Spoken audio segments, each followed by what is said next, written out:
Hello students, today we will start a new chapter of class 9th of civics.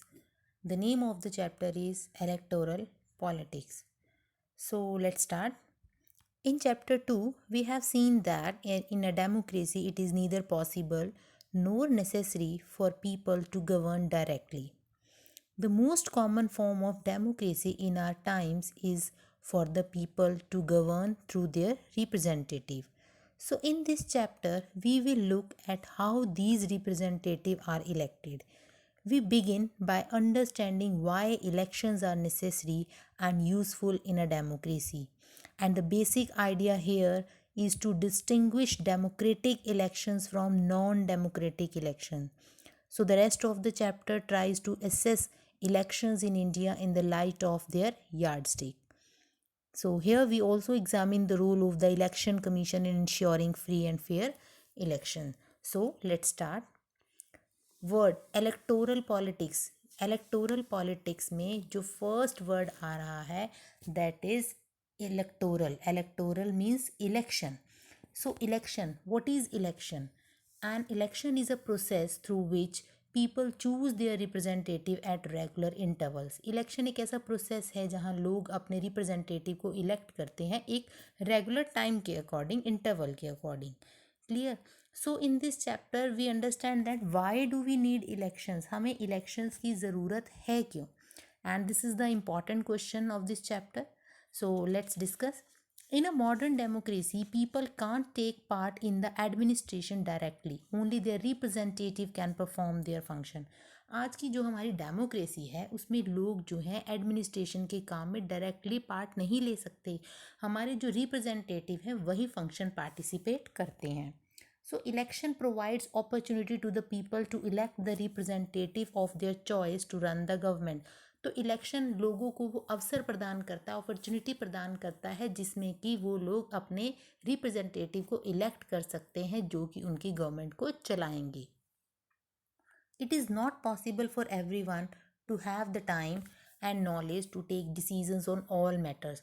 और ना ही हर person के पास इतना time है और इतनी नॉलेज है कि वो एक छोटे छोटे मैटर्स के ऊपर भी डिसीज़न ले सके. अब हमारी कंट्री की अप्रॉक्सीमेट अगर हम बात करें तो अगर मैं बात करूँ कि मान लो किसी कंट्री में पॉपुलेशन जो है वो 10 करोड़ है या 15 करोड़ है, तो क्या वो सारे के सारे लोग बैठ कर एक साथ डिसीज़न ले पाएंगे? नो, ना किसी के पास उतनी नॉलेज होगी, ना किसी के पास उतना टाइम होगा. So in an election the voters can choose who will make laws for them, who will form the government and take major decision. तो इलेक्शन में वोटर्स अपने लिए जिसको रिप्रेजेंटेटिव को इलेक्ट करते हैं वो उनके लिए कानून बनाते हैं, उनके लिए गवर्नमेंट फॉर्म करते हैं और मेजर डिसीजन लेते हैं. So the party whose policies will guide the government and law making process. और जो रिप्रेजेंटेटिव हैं उनकी पार्टी की पॉलिसीज़ क्या हैं, वो गवर्नमेंट को किस तरह से गाइड करेंगे, लॉ मेकिंग प्रोसेस में वो किस तरह से हेल्प करेंगे. तो इलेक्शन हमें ये सारी की सारी अपॉर्चुनिटी जो है वो प्रेजेंट करता है. Clear? So this why we need elections because in democracy people can't take part in administration directly. Election provide opportunity to the people to elect the representative of their choice to run the government. It is not possible for everyone to have a time and knowledge to take decision in all matters. So in this election the voters can choose who will make laws for them, will form the government and major decision, and the party whose policies will guide the government and law making process. Clear? So the next topic is what makes an election democratic. ऐसा क्या है जो हमारे election को democratic बनाता है, क्यों इसे लोकतांत्रिक चुनाव बोला जाता है. Clear? So first point is here, everyone should be able to choose his or her representative and each should have one vote and every vote should have equal values. हमने कॉन्स्टिट्यूशन डिज़ाइन में पढ़ा था कि जो हमें rights मिले हैं equality के बेस पर जो हमें मिला है वो क्या है, everyone should be equal before the law. And political equality मिली है कि हर पर्सन को अपना रिप्रेजेंटेटिव इलेक्ट करना योग्यता होनी चाहिए और हर पर्सन की जो वन वोट है उसकी सेम वैल्यू रखी जाएगी, चाहे वो कोई पुअर है, चाहे वो कोई रिच है, या चाहे वो कोई एजुकेटेड है, चाहे वो कोई लेस एजुकेटेड है. So there should be something to choose from. Parties and candidates should offer choice to voters. एक हमारे पास चॉइस के लिए कुछ होना भी चाहिए. पार्टीज और कैंडिडेट्स हैं, इसकी वजह से वोटर्स के पास चॉइस होती है कि हमें किस पार्टी को इलेक्ट करना है या किस कैंडिडेट को इलेक्ट करना है. अगर एक ही पर्सन रहेगा, एक ही पार्टी रहेगी, तो लोगों के पास कोई चॉइस ही नहीं होगी. उन्हें कुछ समझ ही नहीं आएगा कि किसे हम चूज करें. Clear? So the choice should be offered at regular intervals. Elections must be held regularly after every few years. तो ये जो चॉइस है ये हमें हर रेगुलर इंटरवल्स के बाद मिलनी चाहिए. कैसे कि जैसे हमने 5 इयर्स के लिए एक गवर्नमेंट को इलेक्ट किया, हमें लगा कि उसका हमारे पास मतलब अगर और कोई चॉइस ना होती, मतलब एक ही पार्टी होती, एक ही कैंडिडेट होता, तो क्या होता. हमें लगता कि एक ही पर्सन है, इसी को इलेक्ट किया, फिर 5 ईयर के लिए फिर दोबारा इलेक्ट उसी को कर दिया. लेकिन अगर हमारे पास अलग अलग डिफरेंट पार्टीज होंगी, if we have different parties, if we have different candidates, तो we have the choice to choose from. तो इलेक्शंस जो है हमें हर कुछ साल के बाद जो है रेगुलरली इलेक्शंस होने की वजह से हमारे पास चॉइस होती है कि हम किसे एक नया चांस दें. So the candidate preferred by the people should get elected. So candidate जिस अब चॉइस हो गई तो कैंडिडेट जिसको चाहता है वो उसे इलेक्ट कर सकता है, प्रेफरेंस दे सकता है. So election should be conducted in a free and fair manner where people can choose as they really wish. तो इलेक्शंस जो है वो भी फ्री और फेयर मैनर में होने चाहिए ताकि लोग जो हैं उसी को चूज़ करें जिसे वो रियलिटी में चाहते हैं. सो कैसे इलेक्शन में डेमोक्रेसी कैसे हुई कि एक सबसे पहले तो आ गया पॉलिटिकल इक्वालिटी, जिसमें कि everyone should be able to choose here representative, और उनकी वन वोट की वन वैल्यू रहेगी जिसकी इक्वल वैल्यू है. क्लियर? तो सेकंड चॉइस कि कुछ तो चॉइस होनी चाहिए हमारे पास पार्टीज़ को लेकर, कैंडिडेट्स को लेकर, कि हम जो है एक फेयर चॉइस कर सकें. और जो ये चॉइस है ये भी रेगुलर इंटरवल्स पर होनी चाहिए. ये नहीं है कि एक बार इलेक्ट कर लिया तो उसके बाद ख़त्म. तो आफ्टर 5 इयर्स हमने एक गवर्नमेंट को देखा कि उन्होंने कैसा काम किया, कि नेक्स्ट 5 ईयर जो नेक्स्ट इलेक्शंस होंगे हम ये देखेंगे कि क्या हम वहाँ उनको दोबारा से अपॉर्चुनिटी दे सकते हैं गवर्नमेंट फॉर्म करने की. Clear? So the candidate preferred by the people should get elected. तो कैंडिडेट जिसे प्रेफर करेगा, जो भी कैंडिडेट प्रेफर होगा, लोग उसे चूज करेंगे. And election should be conducted in a free and fair manner where people can choose as really they wish. तो इलेक्शन जो है वो भी फ्री और फेयर होने चाहिए, कोई बायस्ड नहीं होना चाहिए, कोई प्रैक्टिस नहीं होनी चाहिए, उसके अंदर बैड प्रैक्टिसेस नहीं होनी चाहिए. लोग जिसे चूज करना चाहें वो उसे चूज कर सकते हैं. Clear? So the next topic is political competition. It is also the important question of this chapter. Political competition, राजनीतिक प्रतियोगिता जिसे हम बोल सकते हैं. अब जो पॉलिटिकल कंपटीशन है हमारा, इसके अंदर अगर कुछ मेरिट्स हैं हर किसी चीज़ की, तो उसकी कुछ डीमेरिट्स भी मिलती हैं. जैसे कि elections are thus all about political competition. So this competition take various form. The most obvious form is the competition among political parties. At the constituency level, it takes the form of competition among several candidates. So, if there is no competition, election will become pointless. जैसे कि मैंने कहा कि elections जो है वो है क्या, एक तरीके से राजनीतिक प्रतियोगिता ही है, पॉलिटिकल कंपटीशन है. तो ये जो कंपटीशन है ये अलग अलग फॉर्म्स में हो सकता है. जैसे कि अगर हम कॉन्स्टिट्यूंसी लेवल की बात करें, तो अगर वहाँ पर कंपटीशन एक ही कॉन्स्टिट्यूंसी के अंदर सेवरल कैंडिडेट्स होंगे जिनके अंदर कंपटीशन होगा, और अगर ये कंपटीशन नहीं होगा तो इलेक्शन जो है वो हमें पॉइंटलेस लगेगा, उसका कोई मतलब ही नहीं रहेगा. So but is it good to have political competition? तो क्या पॉलिटिकल कंपटीशन अच्छा है इलेक्शंस के लिए, एक कंट्री के लिए? So yes. तो here are the merits of the political competition. The first merit is elections are all about political competition. If there is no competition, election will become pointless. Second, political competition is a way to select our future leader. This system works better in the long run.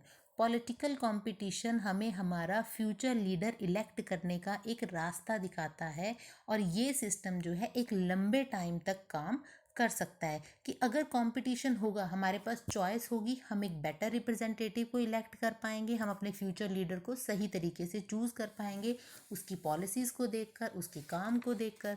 So all political leaders are motivated to work for the betterment of the people.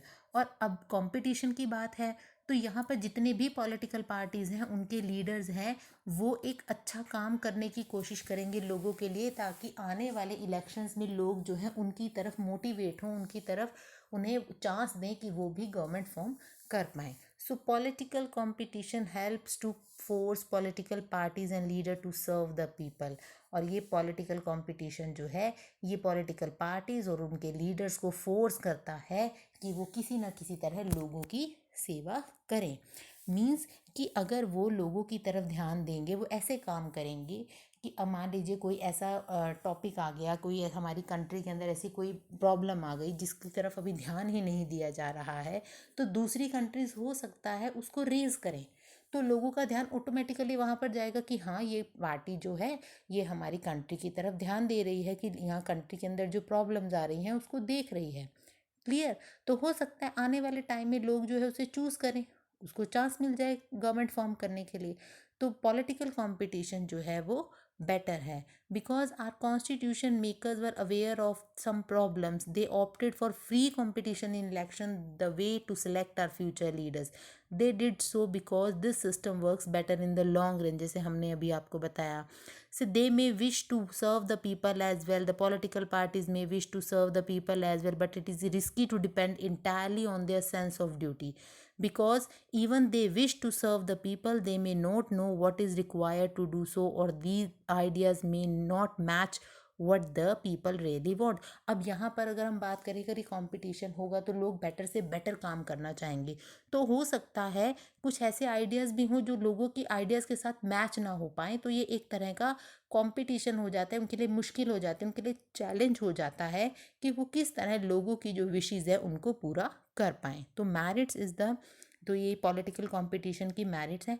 अब अगर किसी में कुछ merits हैं तो हो सकता है उसमें कुछ कमियां भी हों, उसकी कुछ डी मैरिट्स भी हों। तो here the demerits of the political competition is, first point is, in the name of party politics many unwanted practices are followed. अब डीमेरिट्स क्या होगी, अगर अब हमारे बीच में अगर किसी में मान लो कंपटीशन हो जाता है, तो कई बार क्या होता है, लोग जो है वो माल प्रैक्टिसेस का यूज़ करना शुरू कर देते हैं, गलत प्रैक्टिसेस करना स्टार्ट कर देते हैं, ठीक है, कुछ गलत काम शुरू कर देते हैं ताकि वो उस कंपटीशन मतलब कि इलेक्शंस को जीत पाए। Second, creates a sense of disunity.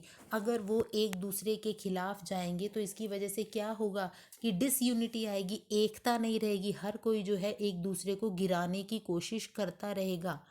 Clear? सो इसकी वजह से जो है पॉलिटिकल कंपटीशन में जो है डिसयूनिटी क्रिएट होती है पॉलिटिकल कंपटीशन की वजह से। जैसे आप यहाँ ये पिक्चर्स देख सकते हैं, here are some cartoons hair.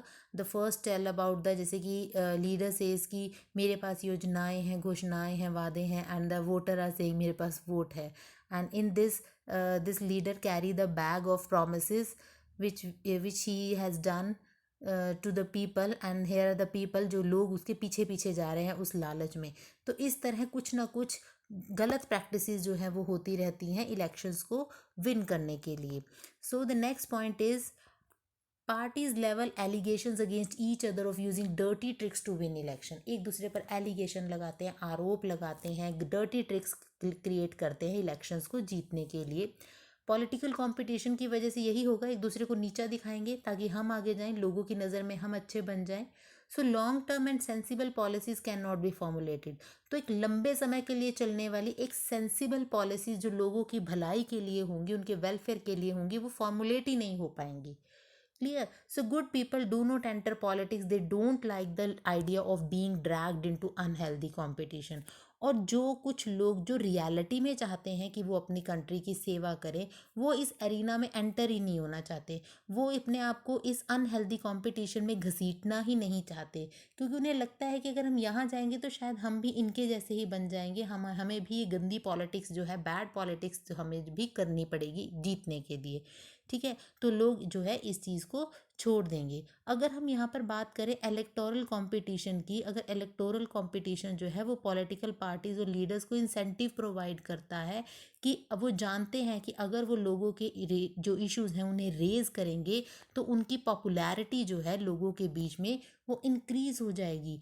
उसी इसकी वजह से क्या होगा, हो सकता है नेक्स्ट इलेक्शन में उनको विक्ट्री भी मिल जाए, but if they fail to satisfy the voters with their work they will not be able to win again. और अगर उन्हें लगता है कि वो लोगों के लिए काम नहीं कर पाएंगे तो हो सकता है कि नेक्स्ट इलेक्शन में वो हार भी जाएं। So in this type political parties is motivated only by desire to be in power, even then it will be forced to serve the people।